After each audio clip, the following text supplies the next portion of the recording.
Greetings, it is May 8th, 2016. I didn't begin addressing the never-ending conflict, which is how I describe the Israeli-Palestinian conflict, until after my first teaching trip to Israel, which was in 1999. And between that trip that year and 2011, my last trip, there were 7 trips I made altogether to Israel so far. And I wrote a number of letters to the editor that were published in the Jewish Transcript, now defunct paper in Seattle. One on the subject was published in the Forward, which I'm going to read in a moment here.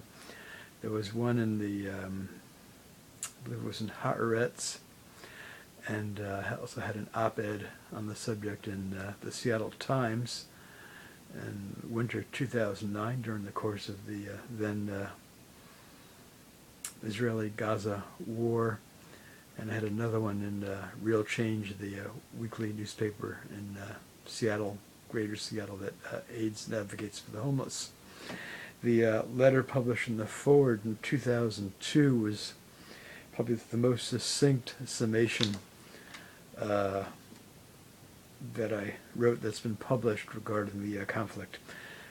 It was untitled with a caption-wise in the publication. It was published October 25th, 2002. Yisrael Medad's opinion article is notable for what's not stated. While arguing that Revenant, that's in quotation marks, R-E-V-E-N-A-N-T, that Revenant Jews should be permitted to live both inside and outside the Green Line, he doesn't offer that same right to Palestinians forced into exile in 1948, nor for their descendants. The claims of Palestinians to be settlers in their own country are far more moral than any claim I could offer as an American Jew whose grandparents arrived here from Lithuania, Poland, and Russia. Our 2,000-year-long exile in the diaspora notwithstanding. If settlement were a two-way street rather than the one-way street for Jews only, promoted by settlers and all Israeli governments since the Six-Day War, the Israeli-Palestinian conflict would end next month. That was it. Signed, Akiva Segan, Seattle, Washington.